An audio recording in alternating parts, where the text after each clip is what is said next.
Fala galera, beleza? Estamos aqui hoje, estamos preparando essa aula aqui, né, para a galera de Sociologia e também no caso dos segundos anos vai ser utilizado na matéria de eletivas, onde a gente está fazendo aí os estudos brasileiros. E hoje a gente vai tratar aí de um puta sociólogo, um grande intelectual brasileiro aí, que é o Florestan Fernandes, né, Silveira? 100 anos de Florestan Fernandes aí, do nascimento dele, e de uma contribuição inestimável, não só para as ciências sociais, como para o pensamento político, cultural brasileiro. Sim. Florestan, né, mano, ele tem origens humildes, né? Ele nasceu um garoto pobre, a mãe dele morava no interior, depois da morte do pai dele teve que se deslocar, teve que ir para São Paulo, capital, que foi aonde o Florestan cresceu, né? O nome dele foi em homenagem ao motorista que ajudou ela pra caramba enquanto ela esteve na capital e tal. A mãe do Florestan, Fernandes, ela era doméstica. Ela trabalhava nas casas de grandes famílias ali da capital, né? Das elites. E muitas vezes ela tinha que levar o Florestan junto com ela. E foi nessa que ele começou a ter contato com os livros, porque a mãe dele trabalhava para uma senhora que valorizava muito essa questão do estudo e incentivava muito ele, né? Ao contrário de hoje, algumas patroas aí que ficam colocando criança de 5 anos nos elevadores. Né? E aí o que acontece? Tem uma coisa interessante aí, porque já nesse período o Florestan começa a ver o que é a sociedade brasileira, porque a patroa da mãe dele não chamava ele de Florestan, porque ela falava que Florestan não era nome de pobre, Florestan era nome da classe média alta, então ela chamava ele de Vicente, e tudo foi Vicente durante a infância dele. Ele só foi virar Florestan mesmo depois que estava na faculdade. E o que acontece? Ele sempre teve que trabalhar para ajudar a mãe. Então, durante o período, ele teve que interromper os estudos, né, Estiveira? Ele trabalhou como engraxate, trabalhou como garçom, vários tipos de trabalho ele teve que desempenhar nesse período, até que depois, com 17 anos, ele retomou os estudos, fez um curso que na época se chamava de Madureza, que hoje seria O EJA, né? o EJA, né? Os cursos aí de educação para adultos. E aí depois ele foi para a USP cursar ciências sociais, né, Estiveira? É isso aí. Então, pessoal, ó, brevemente aqui, vou falar um pouco da trajetória acadêmica do Florestan Fernandes. Ele ingressa na USP, no curso de Ciências Sociais, em 1941, na Faculdade de Filosofia, Letras e Ciências Humanas, que é a FFLeste. Entre 44 e 46, ele vai fazer o curso de pós-graduação na Escola Livre de Sociologia e Política. Por que ele opta por ir para a Escola Livre? Porque não existia um curso de pós-graduação na USP na época. Então ele vai para a Escola Livre e retorna à USP em 1945 como professor e pesquisador assistente do sociólogo Fernando Azevedo, na cadeira de Sociologia 2, uma das disciplinas de Sociologia da USP na época. Em 1947, Florestan ele se gradua mestre na Escola Livre de Sociologia Política com uma tese sobre os índios Tupinambá do Brasil. O livro é resultado dessa pesquisa, se intitula Organização Social do Tupinambá. Os Tupinambá já era um povo extinto no Brasil, então ele recorre a textos de alguns escritores aí de 1600 para conseguir reconstruir essa história dos Tupinambá. Em 1951, Florestan se torna doutor pela USP com o livro A Função da Guerra na Sociedade Tupinambá. Finalmente, em 1955, a gente vai retomar essa parte, ele escreve um texto intitulado Negros e Brancos em São Paulo. E isso, de uma certa forma, muda um pouco da trajetória do Florestan Fernandes enquanto intelectual e enquanto um sociólogo comprometido com as lutas populares no Brasil. O Samuca vai falar um pouco disso, e aí a gente retoma um pouco dessa parte. Então, o Florestan, quando ele começa a carreira dele como sociólogo e pouco tempo depois ele vai dar aula como professor assistente, onde ele fez pós-graduação, né, Escola Livre de Sociologia de São Paulo, que existe até hoje, tá, pessoal? Hoje ela tem o nome de FESP, né, Fundação Escola de Sociologia e Política de São Paulo. Então ele vai dar aula lá como professor assistente, depois ele vai dar aula na USP também, né? E durante um bom período aí dos anos 50, ele vai estar trabalhando com materiais mais normativos, né, de tentar entender o que é a sociologia e os macetes que tem ali, e os conceitos e os mecanismos. E aí, como o Estiveira falou, a partir desse trabalho ele vai ganhando um engajamento maior. E na década de 60, com o golpe militar, né, o golpe empresarial militar, é sempre bom colocar isso, com esse golpe o Florestan aprofunda o seu processo de engajamento, né? Inclusive, ele vai acabar sendo aposentado compulsoriamente na USP e vai ter que se exilar, ele vai ter que ir embora do Brasil, né? E só vai voltar depois nos anos 70 e nem vai dar mais aula na USP, só na PUC. Ao contrário do aluno dele lá, que eu não vou falar, que é o Fernando Henrique Cardoso, que foi para o exílio e voltou numa historinha muito mal contada, que daí foi cair no SEBRAP, mas isso já é outro assunto que a gente não vai trabalhar aqui. Bom, o que é interessante a gente pegar aí de alguns conceitos do Florestan, pensando de forma mais geral? O Florestan ele vai fazer muito um trabalho de tentar investigar, de procurar investigar o processo de desenvolvimento do Brasil enquanto nação, né? Os rumos do desenvolvimento do Brasil, como que se dá essa trajetória? Em que sentido, quais são os impactos sociais desse tipo de forma, né, de desenvolvimento? E por que ele vai tentar fazer isso? Porque ele procura saber para onde rumar, para onde que o Brasil deve ir, né? Qual que são as saídas necessárias, quais terão que ser as criações para que o Brasil possa ter um processo de desenvolvimento que leve em conta o bem-estar e a emancipação do seu povo. Então, é muito interessante isso aí, porque hoje a gente está emprenhado por um nacionalismo fajuto e por um pensamento brasileiro torto que não leva o povo em consideração. E o Florestan não, ele vem nessa tendência. Então, o que acontece? Ele vai ver que o desenvolvimento dependente do Brasil, essa coisa de toda vez que parece que nós vamos, a gente nunca chega lá, né? Essa frase que tem, né? O Brasil é o país do futuro, o Brasil é o país do futuro. E quando chega o futuro, quem está lá somos nós mesmos.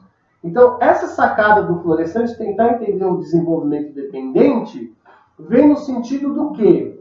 De que ele observa que existe uma especificidade no desenvolvimento do Brasil enquanto sociedade. Principalmente depois que ele adentra o sistema capitalista, que é qual, né, Estiveira? É as raízes coloniais. Sim. Há uma preservação dos setores arcaicos no Brasil, né? Uma manutenção daquele coronelismo, do mandonismo, né, cara, oligárquico, né, de poucas famílias, daquela antiga elite colonial. Há uma manutenção disso aí para que se garanta as tendências econômicas e sociais forjadas pelo colonialismo, pela violência, pela exportação, pela monocultura, né? Então, o Florestan vai ver o quê? Que nesse processo se forma no Brasil uma autocracia burguesa. Então, a classe burguesa que surge no Brasil não é como a classe burguesa que surgiu na França, na Inglaterra, né? Que vem do comércio, de um enfrentamento com a nobreza, a fim de criar uma nova ordem. Essa autocracia burguesa, o que ela faz é garantir a continuidade das raízes coloniais e dos setores arcaicos e das instituições antiquadas para se manter como classe dominante. Então, perceba, a burguesia brasileira, ela é fruto da elite colonial, que se construiu através do mercado externo e da violência da escravidão. Então, perceba, para se manter enquanto burguesia, ela precisa continuar fazendo com que essa violência e essa espoliação se perpetue, de modo que ela não vai permitir que venha a ter no Brasil uma integração nacional, que é fundamental para que ocorram as transformações dentro do sistema capitalista, que já era o hegemônico, quando o Brasil, por exemplo, se tornou independente. E aí, qual que é o resultado disso? ela vai se conformar com o papel de uma elite associada ao capital estrangeiro. E vai preservar tudo que é instituição arcaica que se tem no Brasil. Por quê? Porque se antes isso garantia o atendimento às necessidades do complexo mercantil da Europa, agora esse tipo de arranjo vai garantir as necessidades e demandas do complexo industrial europeu. Então o Florestan aqui já tem uma sacada, que é o quê? Aqueles que deveriam romper com tudo que tem de arcaico e atrasado no Brasil, eles mantêm essa tendência. Então não há o que se esperar dessa galera. Então a possibilidade de revolução burguesa no Brasil está fechada. Então quem pode fazer uma revolução? Os trabalhadores. Então o caráter dessas transformações só podem ser de viés apontando, né, para o socialismo. Tá?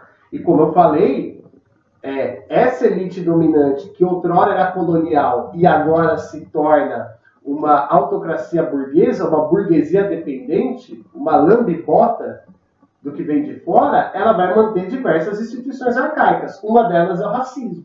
Sim. Essa é a questão do negro, né, mano?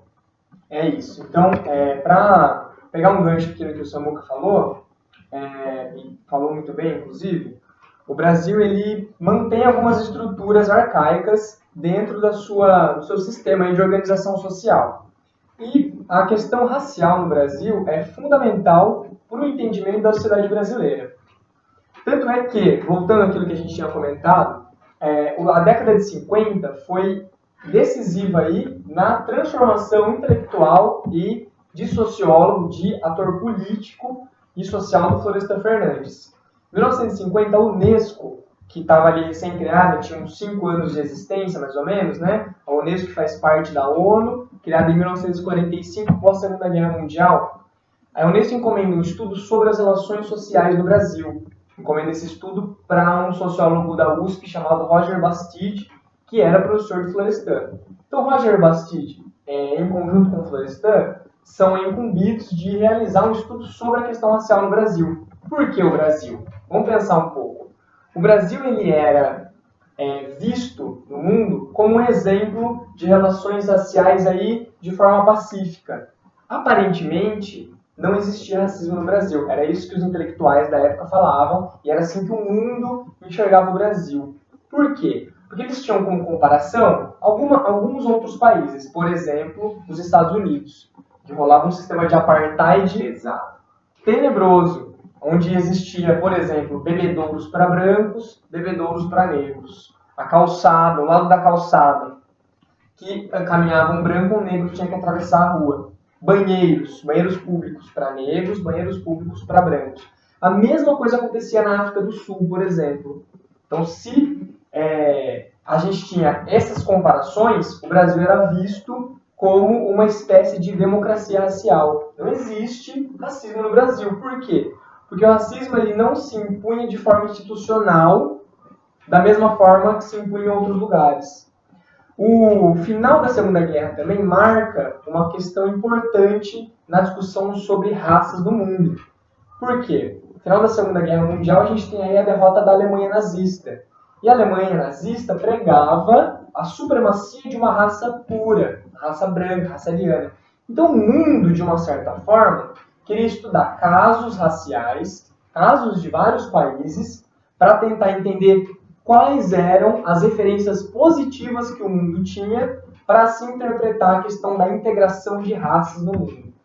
O Brasil foi uma espécie de laboratório, porque era visto com bons olhos. E por que era visto com bons olhos? Vamos tentar entender como era antes.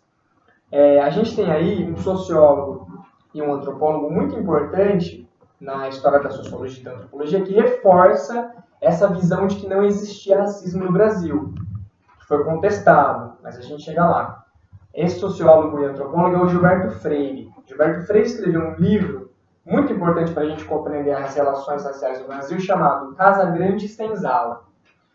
Qual é a crítica a esse livro? E aí eu não vou falar desse livro porque não é o foco aqui. Qual é a grande crítica? O Gilberto Freire, ele se atenta às questões culturais da questão do negro na sociedade brasileira. Então ele pega um laboratório muito pequeno, ele pega a Casa Grande como o centro da sua análise, e ele pega as relações que aconteciam na Casa Grande na época da escravidão e ele transplanta isso para a sociedade como um todo. Isso é um erro metodológico, você não pode pegar um simples exemplo e alguns relatos, boca a boca, que foi o que ele usou para construir sua análise, e a partir daí criar uma análise fiel. Então ele erra nesse ponto.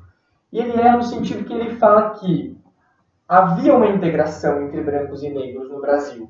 Não havia um racismo. Por quê? Existiam alguns negros que conseguiam alcançar posições de prestígio. A gente tem aí, por exemplo, o famoso escritor brasileiro Machado de Assis, que era negro, na época era considerado mulato, hoje isso é um termo que a gente não utiliza, é um termo pejorativo, mas é um escritor negro que não se considerava negro. E ele não era considerado negro por membros da elite brasileira. Por quê? Porque ele tinha alcançado uma posição de prestígio, então ele se comportava como um branco, ele pensava como um branco. É nessa época que surge aquela expressão negro de alma branca, já ouviram?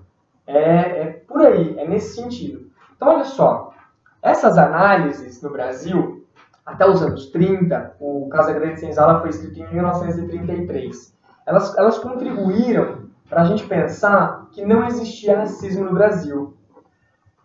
O Florestan Fernandes e o Roger Bastide, eles fazem uma análise mais minuciosa aí nos anos 50 e eles entendem que o racismo existe no Brasil e o negro nunca foi integrado de fato à sociedade de classes, à sociedade capitalista brasileira. Então ele entende que aqueles negros que conseguiam uma posição de destaque dentro da sociedade escravocrata, sociedade escravista brasileira, só assim conseguiam porque tinham a permissão dos brancos, tinham a permissão da elite branca. É o que a historiadora da USP, Emília Viotti da Costa, vai chamar do sistema de clientela e patronagem.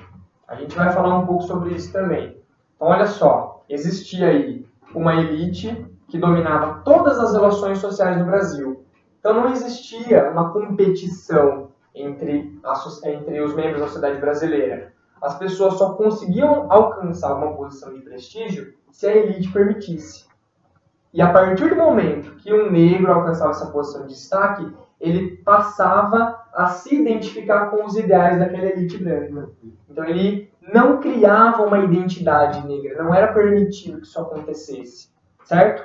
Quais são os fatores que possibilitaram Florestan Fernandes e o Roger Bastide a entender um pouco melhor a questão racial brasileira? A ideia da industrialização e da urbanização do Brasil. Então o Brasil, aos poucos, ele vai tentando deixar aquela elite, a elite do atraso, né? Aquela elite oligárquica, e vai passando a se industrializar. É aquela quebra ali na Revolução de 30, né? Acho que vocês estudaram isso aí com o Samuca e o Denis, imagino.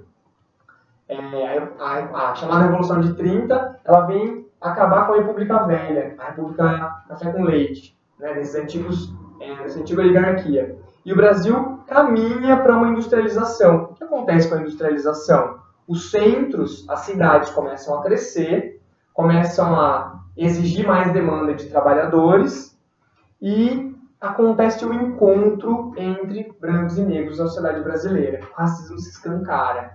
Então, antes, cada um vivia dentro do seu ambiente específico, os negros excluídos e a população branca tomando conta da cidade e das relações sociais. Num outro momento, com o crescimento da cidade, passa a haver a competição capitalista de mão de obra entre brancos e negros. Quem que tinha preferência? A população imigrante, que veio para cá com uma política de favorecimento do Estado, ou a população recém-liberta, negra?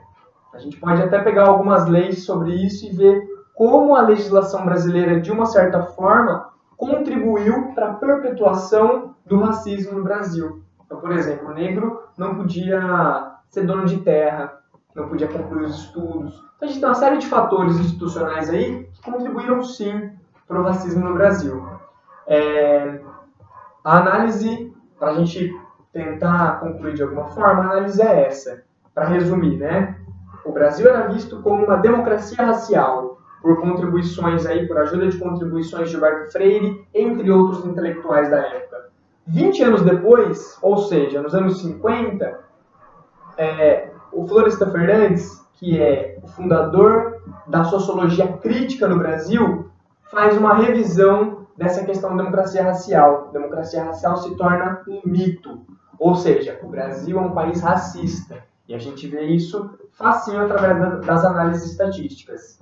A gente percebe que o racismo ele se baseia muito na estrutura arcaica que o Samuca estava dizendo. A questão de uma elite atrasada que tinha uma clientela a seu favor, certo? Então aí ele distribuía cargos através do poder político, social e econômico que obtinha.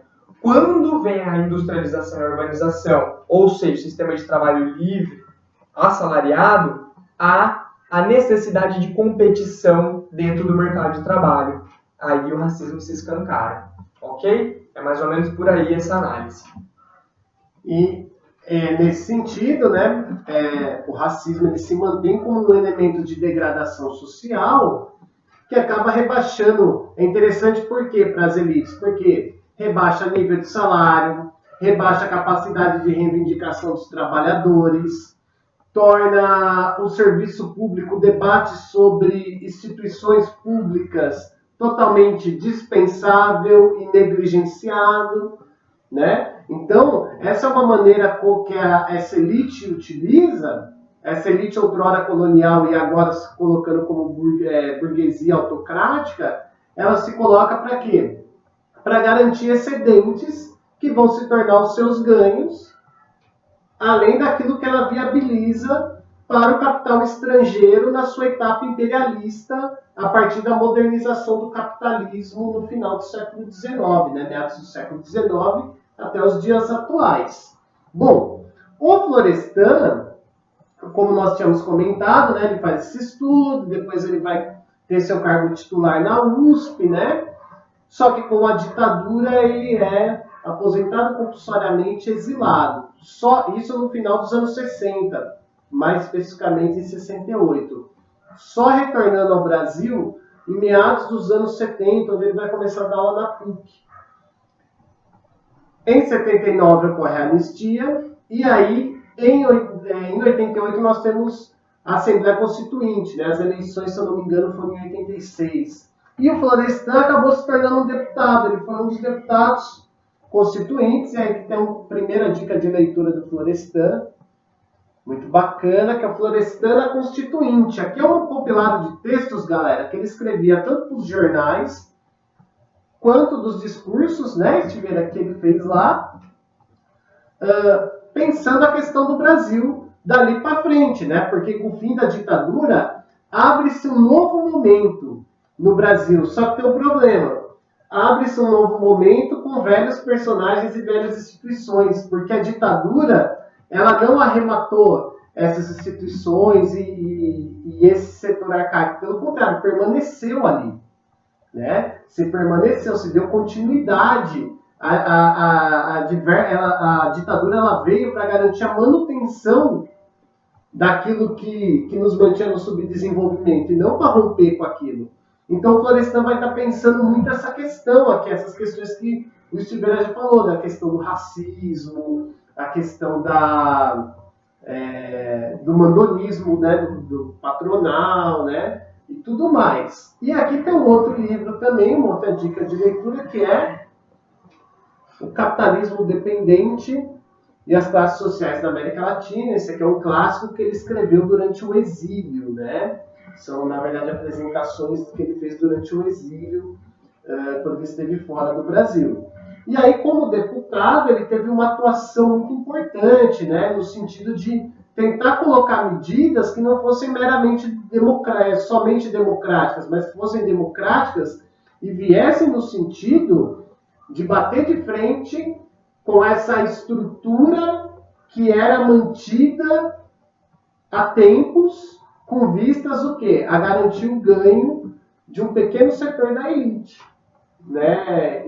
E aí, o Florestan, como deputado, atuou muito nessa linha, até ali no início dos anos 90. Certo. Só para completar, pessoal, Florestan Fernandes, e talvez a gente já caminhe para o fim, né? Isso. Florestan Fernandes é gigante, a produção intelectual é extensa, então esse vídeo com certeza é curto para a gente dar conta das contribuições de Florestan Fernandes. Mas o que tem que ficar claro é que, na perspectiva da sociologia, ele fez escola da sociologia brasileira, ele inaugura a sociologia crítica no Brasil.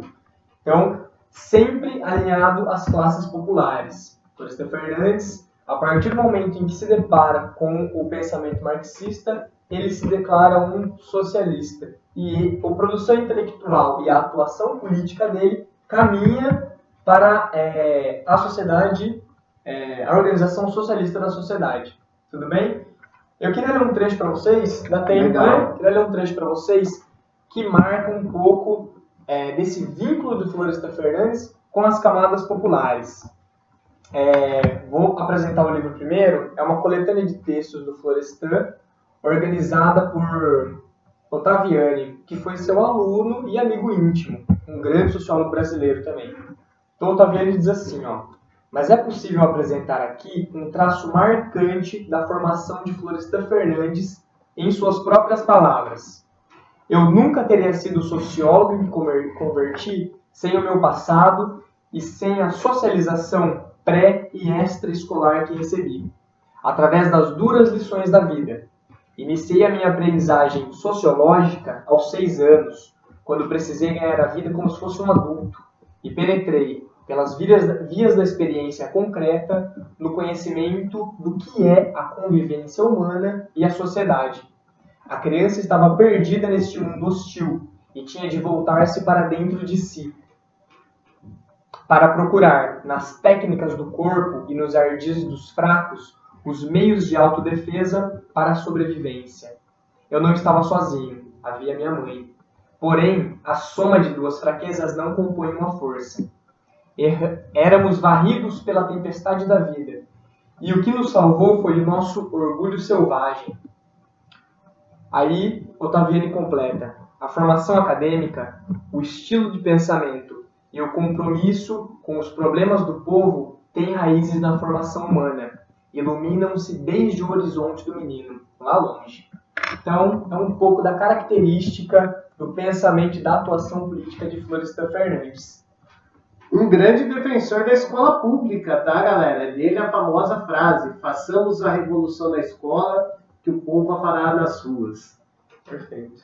Valeu, galera. Até mais. Até mais, galera. Um abraço.